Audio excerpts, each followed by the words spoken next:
I call to order this public hearing of the North Adams City Council for June 10th, 2025. This is for the fiscal year 2026 budget. This meeting will be recorded and it's accessible via Zoom link, Zoom meeting ID 842-4478-8562, passcode 072921. And this meeting will also can be viewed on Northern Berkshire Community Television, channel 1303. Will the clerk please take the roll? Blackmer. Here. Bona. Here. Rain is absent. Fitch. Here. Morrow. Absent. Alaskowitz. Here. Shade. Here. Wilkinson. Sapienza. Here. Councilor Morrow is on her way. Councilor Morrow's on her way? Okay. And there she is. Okay. All right, we have 7 members present. We have a quorum. Okay.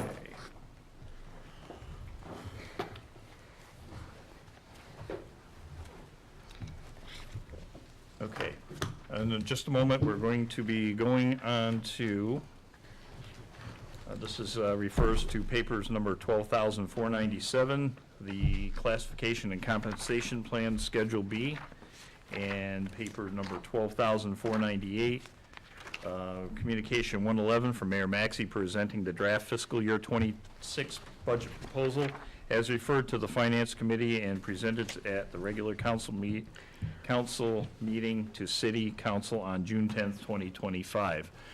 Before I turn it over to the mayor, we're going to wait and have you ask questions after the mayor's presentation is done. Then we will open the floor to public comment and questions, and the vote on the budget will take place at 7 o'clock during our regular council meeting. And I think that's it.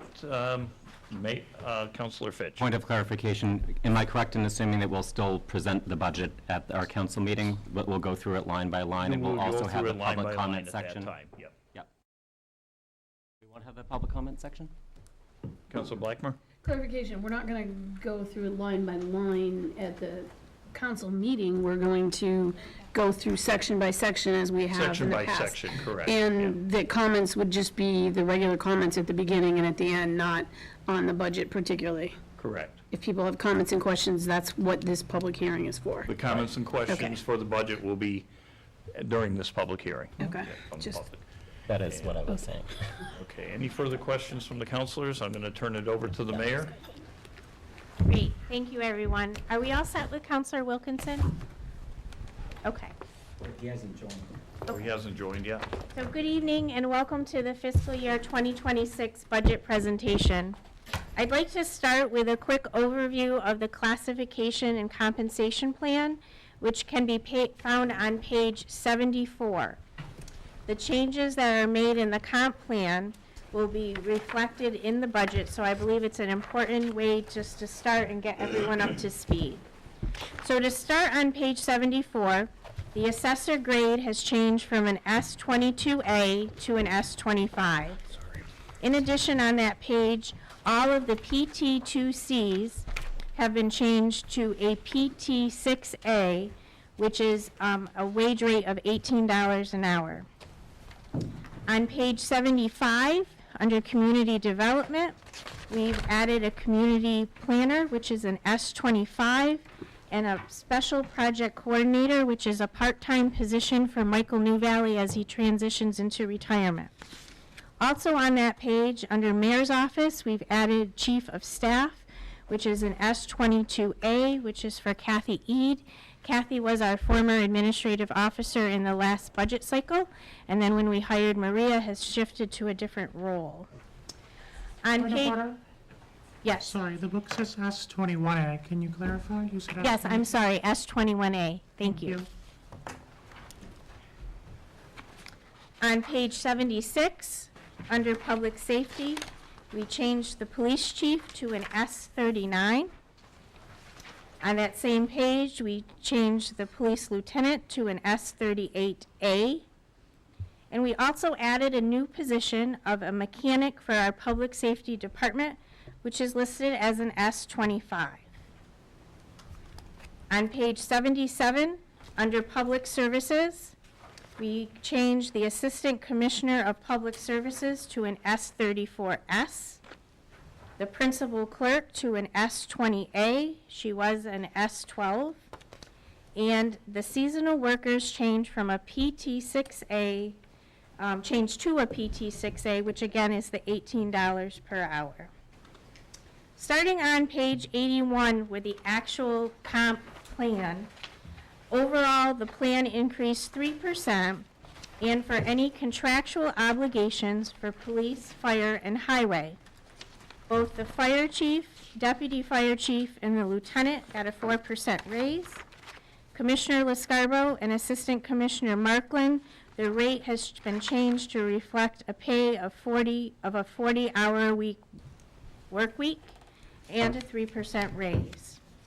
We added a PT6B as in boy for our events person with a rate of $20 per hour. And we changed the treasurer collector's position to a S22C as in Charlie starting at $75,000. We also changed the community development start line, the S27 to $82,000.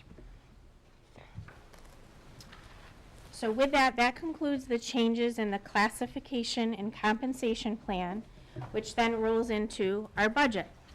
So we will now go to page 9 for those of you who are following along.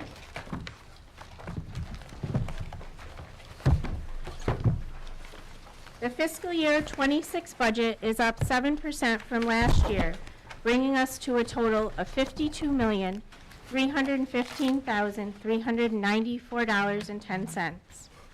We will start with a presentation on general government, which is on page 10. The proposed general government budget is for $2.5 million and change, which represents close to a 20% increase. The general government budget covers the offices of mayor, administrative office, assessor, auditor, tax collector, city council, city clerk, community development, office of tourism, IT, boards and commissions, and contractual legal services. This budget primarily the increase is primarily attributed to several strategic investments, including a 3% salary adjustment for all non-bargaining units, expanded funding to fully support our administrative officer role, and enhanced staffing in the community development office, including an addition of a community planner.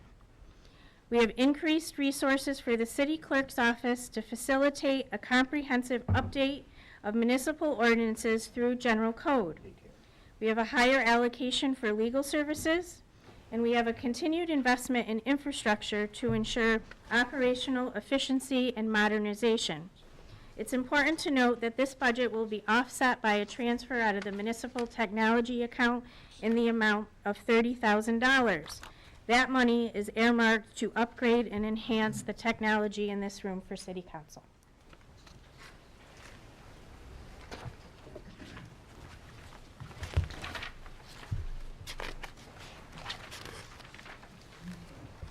Next, we will move to page 16, the Department of Public Safety. The proposed fiscal year 2026 budget for public safety is $7,673,370. This represents an 11% increase from last year. The public safety budget encompasses animal control, building health, public property, the fire department, the police department, transfer station, and the wire and alarm division.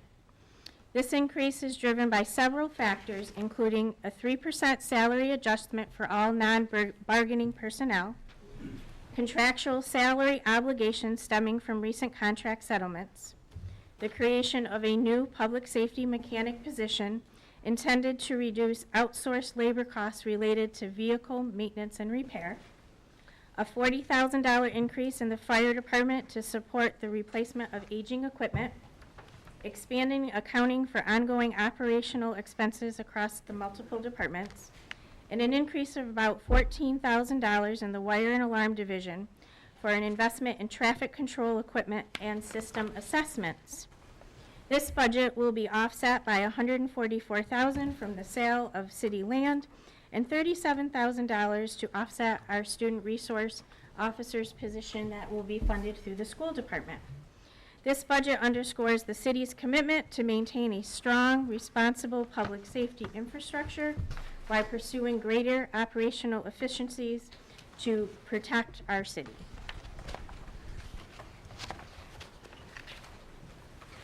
Next, we will move to page 22.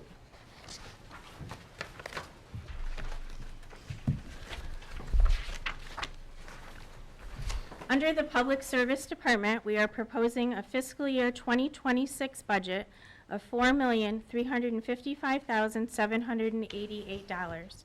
That's an increase of 12% from last year.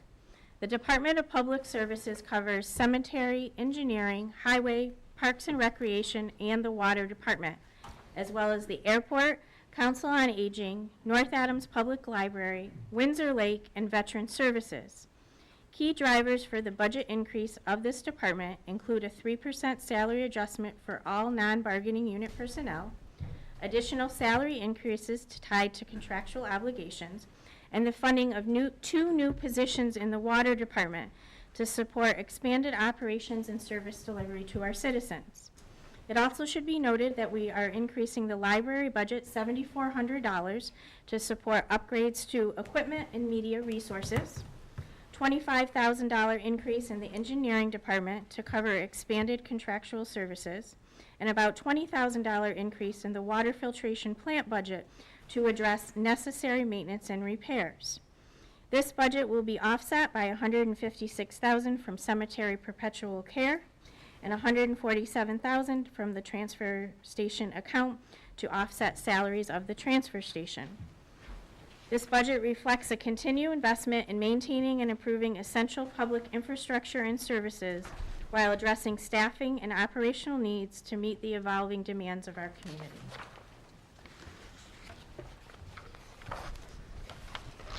Next, we will move to page 27. North Adams Public Schools.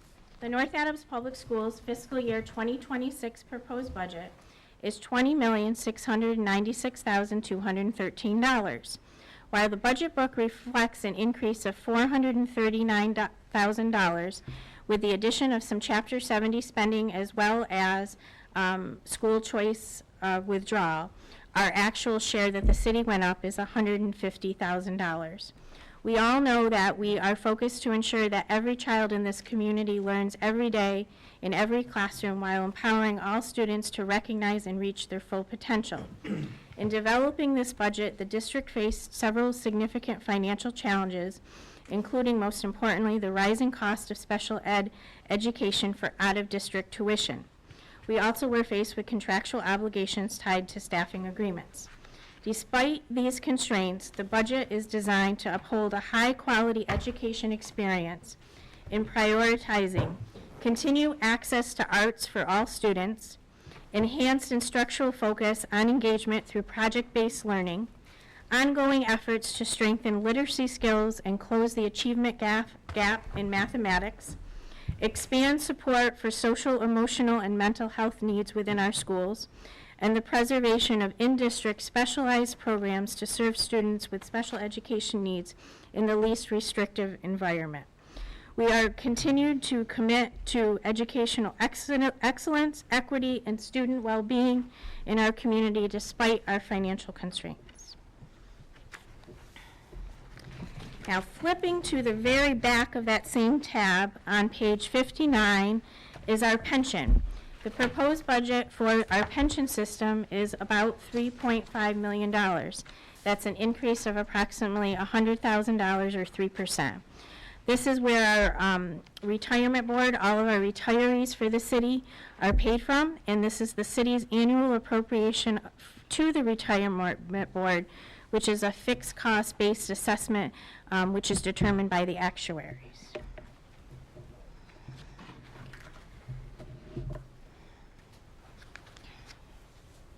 Moving on to page 61, unclassified expenses.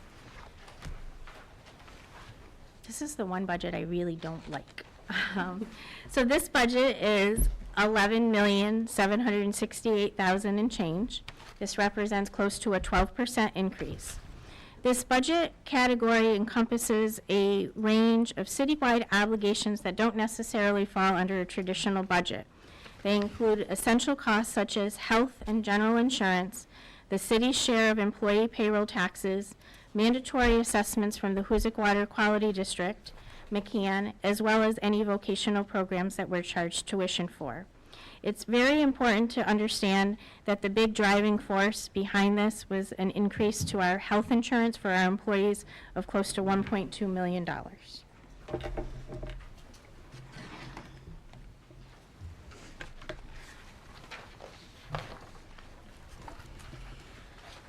Moving on to page 64.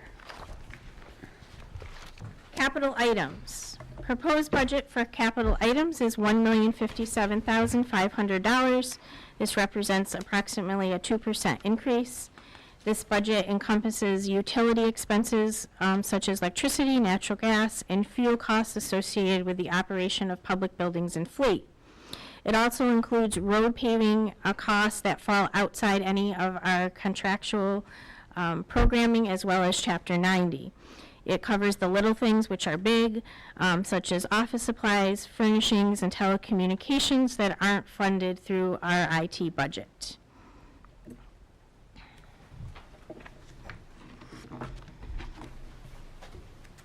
So next we are going to go to page 68, interest and debt. This is my favorite budget. So the City of North Adams annually allocates funds to meet its debt service obligations related to capital improvements across municipal and school facilities. This budget this year shows an increase in interest of close to $9,900, as well as a reduction in principal or debt of $20,000. In fiscal year 2026, the city is scheduled to retire $15,000 in short-term debt, as well $15,000 in short-term debt, as well as $365,000 in long-term debt. The long-term debt portion covers projects such as Cove Grove Park Elementary School renovation, the Public Safety Complex roof replacement, ADA compliance upgrades, borrowing for engineering services, the acquisition of the Public Service Building, the procurement of a new street sweeper, and also the 2021 capital borrowing for the municipal fire hydrant program. And that concludes the expense side of the budget. Within the budget, under the appendices, you will see estimated revenue. Again, I stress, as I did in the Finance Committee, this is all estimated. We are in the process of, when June 30th hits, closing out fiscal year 25. You have a copy of the classification and compensation plan, as well as an org chart, summary of reserve accounts as of May 31st, glossary of these wonderful terms that we throw around, and a draft capital improvement plan. It is a draft that will be reviewed in more depth once the council finalizes their ordinance, and we will come back and talk more about that document.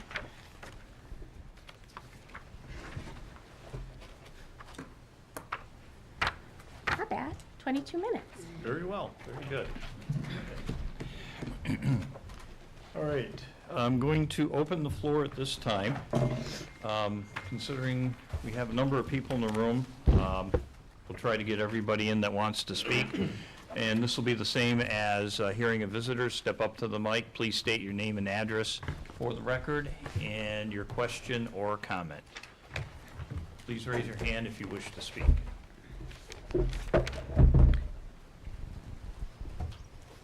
Excuse me, point of clarification. Councilor Weren't Blackburn? weren't we going to ask that if people had multiple questions, that they ask the most important one to them first, give everybody else an opportunity to ask their questions, and if we had more time, they could then ask their other questions? That would be a good idea if we could do that, yes. Just to make it fair. Okay. And just point of clarification, is the council the finance committee taking the questions, or are we tag teaming? I would tag team it. Okay, Yep. no problem. Whoever has the answer before. I mean, you know, whoever has the most knowledge about the subject. So,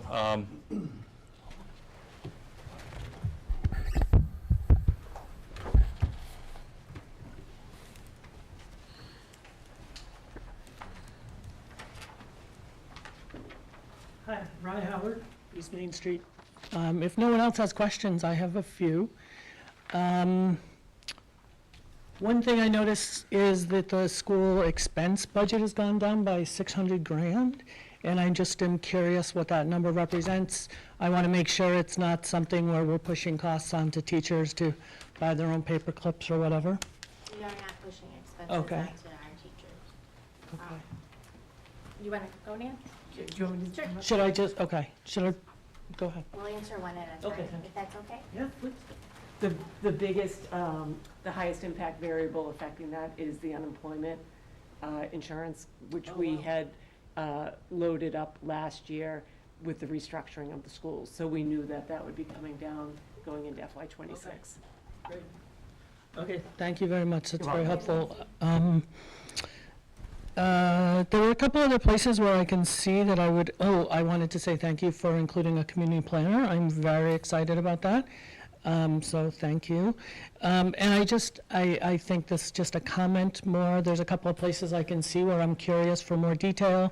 We don't have to discuss now because there's not much point, but we spend a tremendous amount on data processing, which is interesting. That brings up memories of punch cards to me, and I wonder if that's a place where we can save any money. It's almost 800 grand.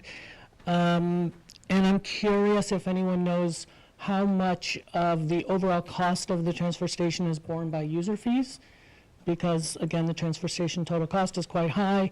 We all pay user fees to use the station, so I just wonder if that's something we can connect. I think those are my questions for now. Thanks. thank you. So with the transfer station, the user fees for the permits are put into a revolving fund, which can be used for the operations of the transfer station. In my presentation, when we got to public services, I talked about a transfer out. So this year, we're using some of that fund to offset the payroll. The fees for like going over the scale and bags are separate, but actually using the transfer station are part of our local receipts. So it's not directly offset in that transfer station line, but those fees are captured in our local receipts, which we use to balance the budget. And your other question was about IT. Oh, yeah. Yeah, so a couple things are going on in IT. That data processing is mostly around keeping all of our networks up, all of our networks running, the software that runs all of our systems throughout the whole city. School has a separate IT budget. It's gone up this year because we have to make a continued investment to stay up with technology. And when I came back to City Hall, we were a bit behind, and I think it's been a struggle for every single mayor to kind of get that budget up to where it should be. And we just really prioritize projects within that budget. And this year we're focused on, we did a separate borrowing to upgrade our financial system.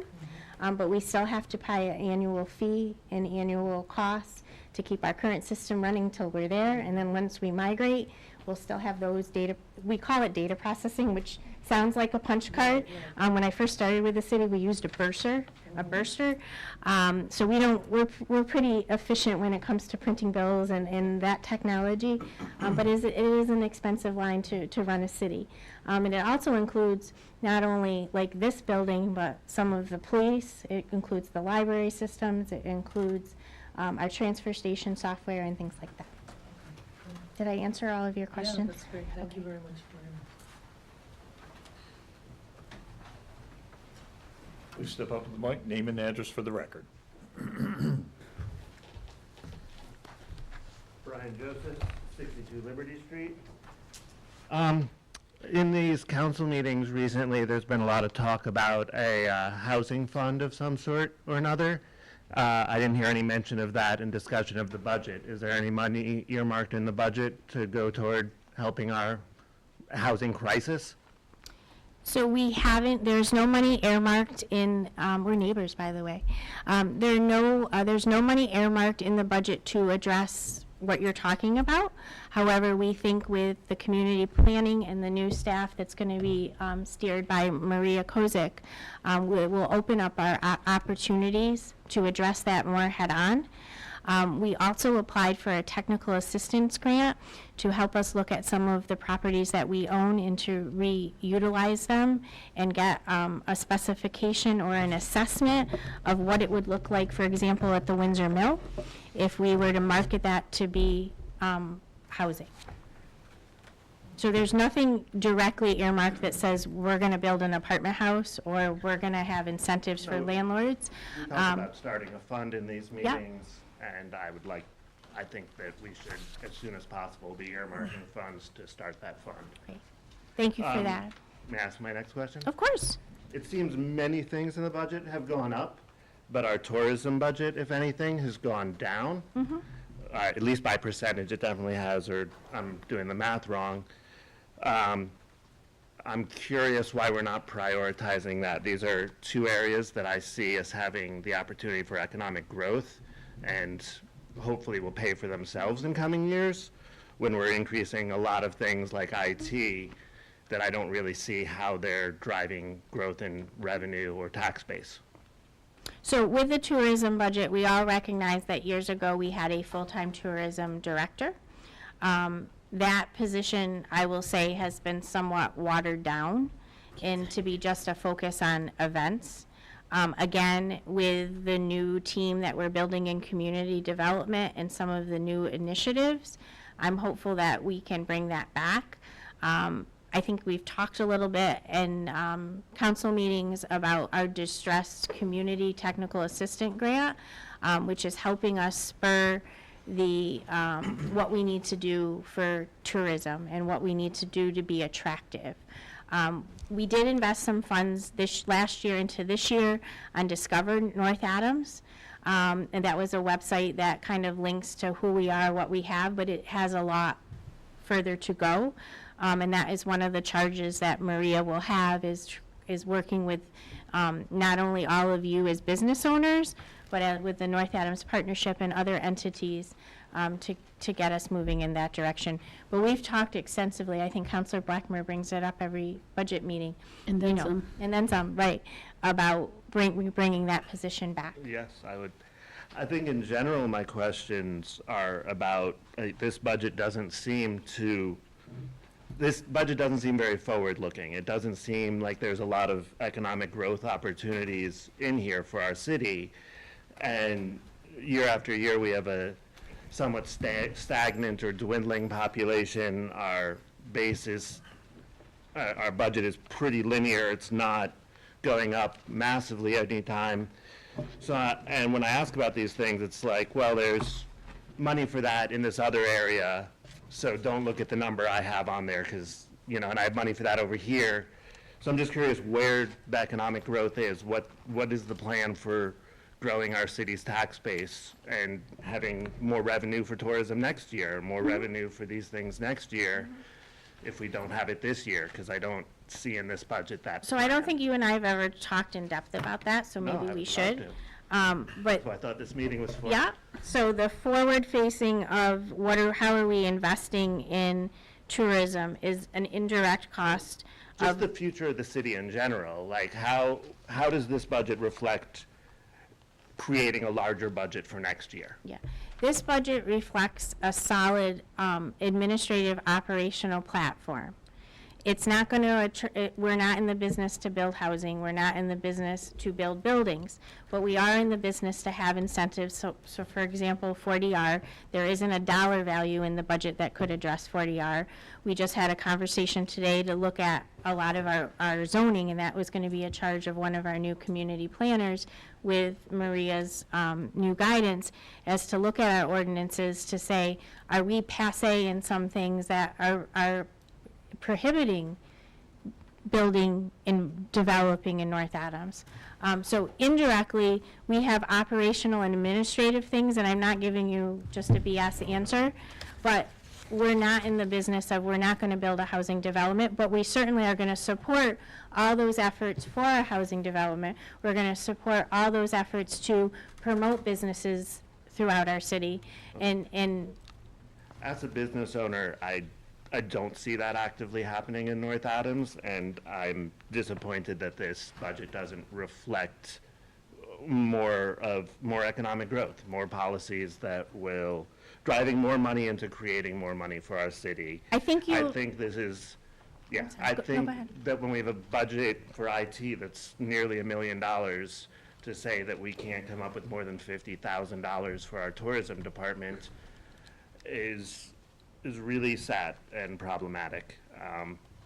but I think what you're going to see is our investment in community development for the next year is going to launch different initiatives than what you've seen in the past. Okay. If I was on the council, I would not vote for this budget. I think that this is. Thank you. I appreciate your answers. Okay, yes, go ahead.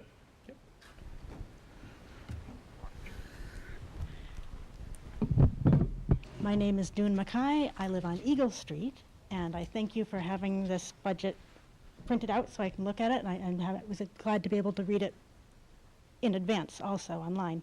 And it's sufficiently well organized, again, thank you, that it makes it easy for me to find the things that I think are lacking. So your strength makes it sound like I'm complaining, but I'm also thanking you for that. Thank you. So the main thing, my big question stems out of the Speak up a little bit. interaction I've had with commissions, public commissions this year. So I interacted with the Conservation Commission and the Historical Commission, and to a much lesser degree, the Hoosick Water Quality District Commission. And at least the first two I know are volunteers, and there's a number of commissions in the city that are volunteers who do a great deal of work for very little recognition, and have, as I understand it, no budget, but do have a responsibility to inform the public of all sorts of things, maybe would like to put up signage on some properties or have other projects that would improve the city for the people who live in it. And I wonder why there are no line items for, say, $500 for the Conservation Commission or any of these other commissions to do their jobs. So some of the commissions do have budgets, like the planning board, the zoning board, and things like that. Conservation, most of their fees are paid for by the fees that, the advertising that people pay. And then if there's additional things that they need, they could request those from the overseeing department. So for example, conservation, if they had something special they wanted to do, they could go to Tim and we could take that out of Tim's budget. But it's been like that forever. That's not a good answer, but that's something we'll look at in the future. Okay, thank you. Thank you. Okay, anybody else, please raise your hand, and I'll call upon you. Please step up to the mic, name and address for the record. Sarah Santoni, Harrison. Speak up, please, because we don't have amplification in the room, so if you could speak up, thank you. Sarah Santoni, I live on Harrison Ave. I just had a couple questions about the school budget. I noticed that the only thing specifically mentioned for the P3 program is the math, the English, and the counselor, the guidance counselor. And I noticed, if I'm reading it right, a big reduction in the math P3 program. But there's nothing else mentioned for specific P3 items, and P3 is a substantially separate program, and as a mother of children in the special education programs in North Adams, I'm concerned, especially when I look at the high dropout rates for students with IEPs in this town. So the cut is concerning.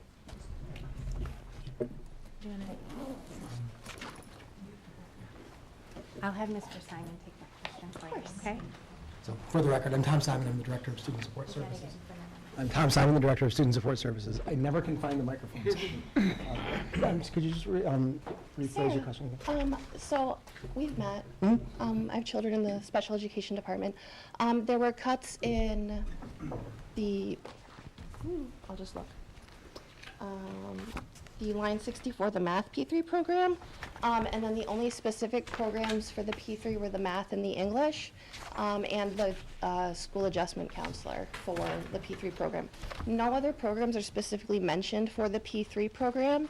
And I was wondering how they were gonna get funding for the other necessary classes to meet Massachusetts curriculum appropriately, because P3 is a substantially separate program, and I'm concerned because this school system has a high dropout rate for children with IEPs. So the substantially separate nature of a program is actually the nature for each individual student.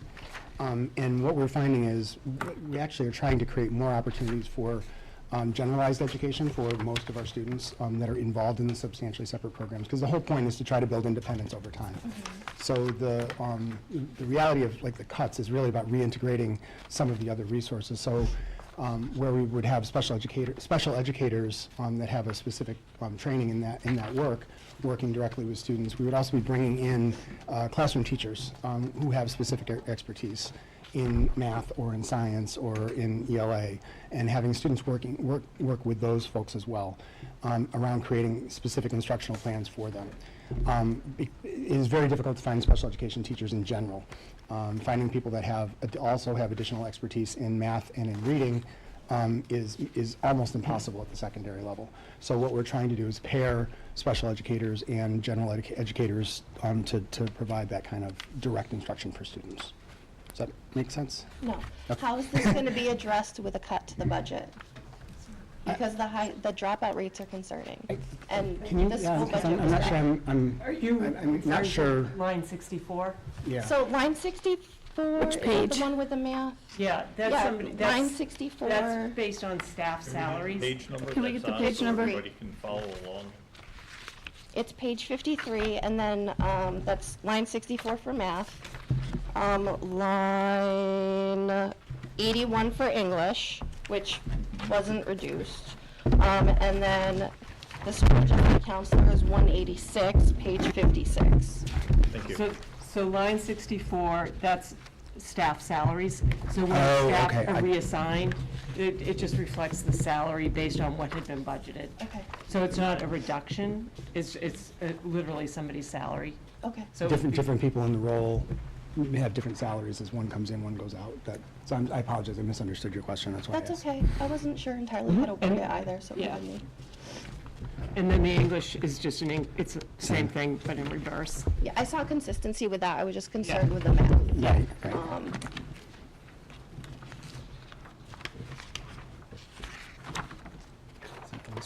Yeah, and the school adjustment counselor, line 186, it's the same thing, it's a slight increase. That was all I was worried Those are all about. salaries. Thank you. Yep. Thank you. Thank you. Councilor Shade, you had something to add? Yeah, just to clarify with the schools, if I'm correct, and the mayor can speak to this, what you're seeing in this budget are salaries and contracted positions, not direct funding for the education itself. Most of that comes from under other funding sources, not the city budget. The city budget covers salaries. That is true. We have several programs that are funded through grants, but most of our staff salaries, if you see, I think it's an orange line, that distinguishes that they may be grant funded, or they were grant funded last year and we've moved them to the grant, or vice versa. So it doesn't necessarily mean it's a cut. If you see a shaded line with a 0, that could mean that we're pushing it over to a grant or we're bringing it back from a grant. Okay? But if you have any additional questions, please feel free to reach out to Mr. Simon. Okay? Okay, anybody else that would like to speak? Please raise your hand and I will call upon you. Please step up to the mic, name and address for the record.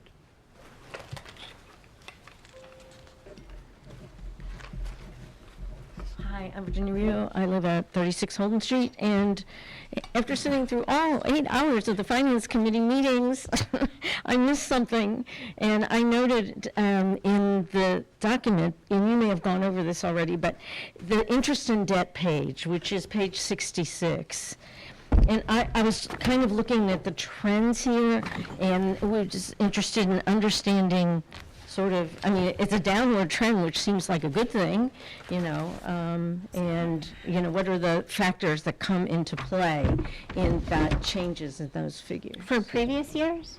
Well, So, right, yes, so- so if we look at the principals that we have was 985,000 in '22, and principals dropped to 380,000. So, you know, I'm not judging it at all. I'm curious about what changes, what drives the changes here, So, and, you know. historically, over the life of the loan, we're paying off debt. Right. And we try to do some short-term borrowing through bands, bond anticipation notes, where we can pay down smaller portions of principal and interest through the mostly 5 years.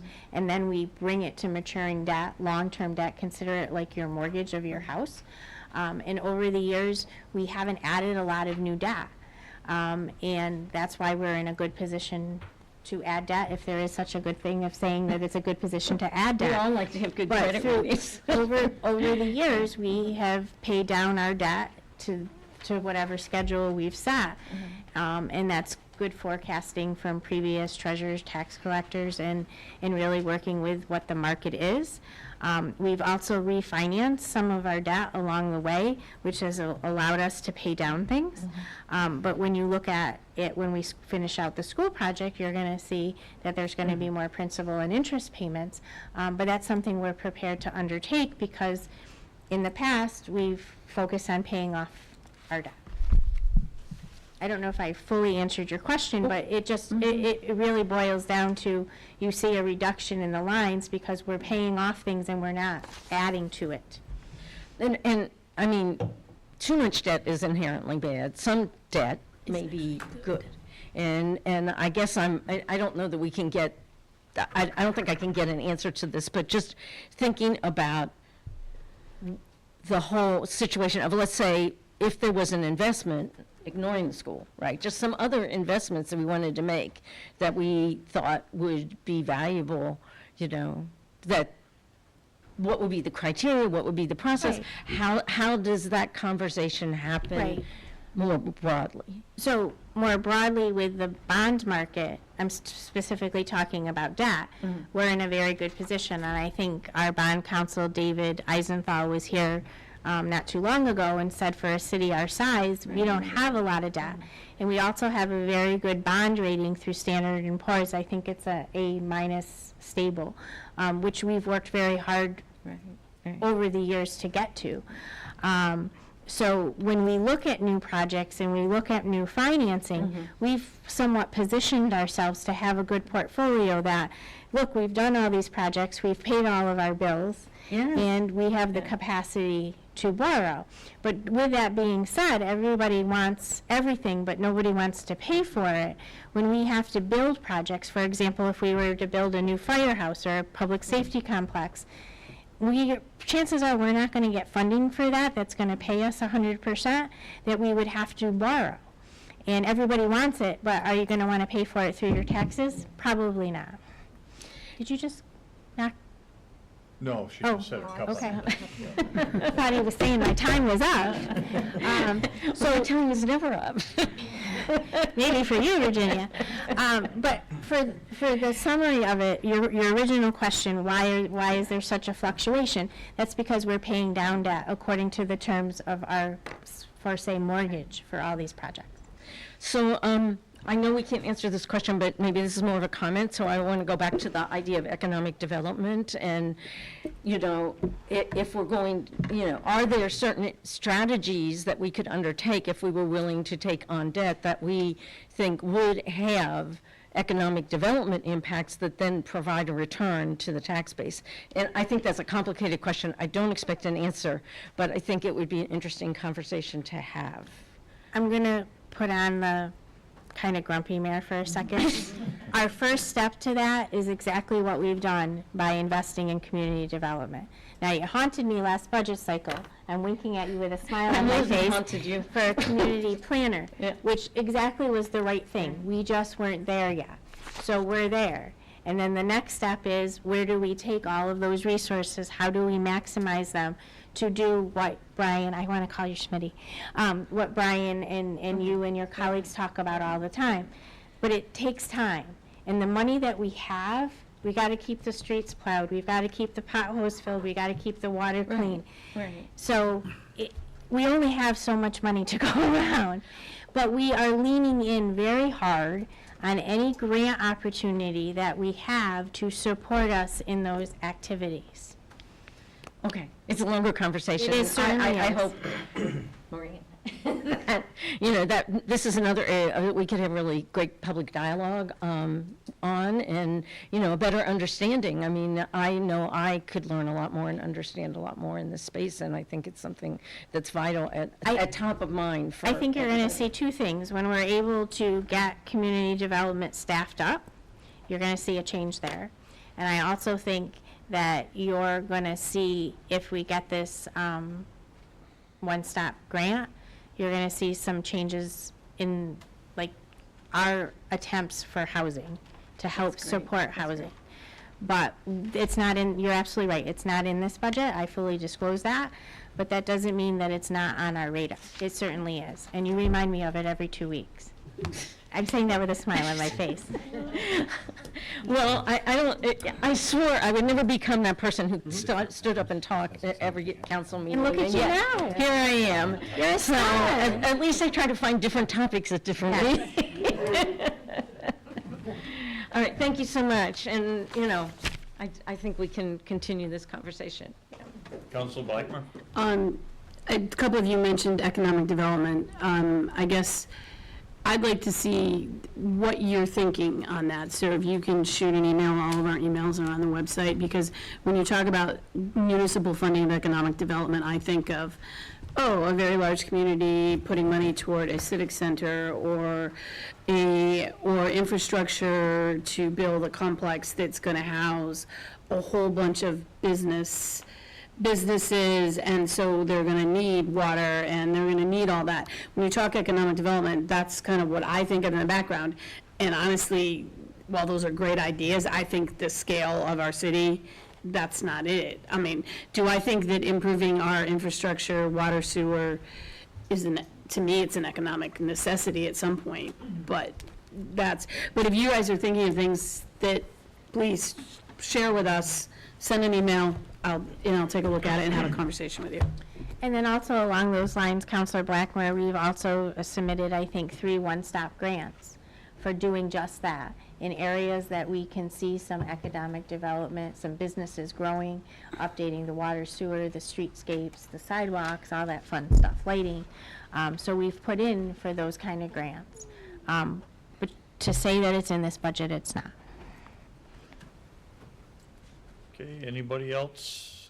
Please raise your hand and I'll recognize you. Counselors, do you have anything, any last-minute questions or comments or anything like that? I'll save mine for the meeting. Okay, Mine too. Same. all right. All right, if there are no further questions, can I get a motion to close the public hearing? Move to close the public hearing. Second? Okay, we have a motion and a second. All in favor? Aye. This public hearing is now closed. We will start a regular council meeting at 7 o'clock. And I do thank those of you who came up and spoke during tonight's meeting. Thank you.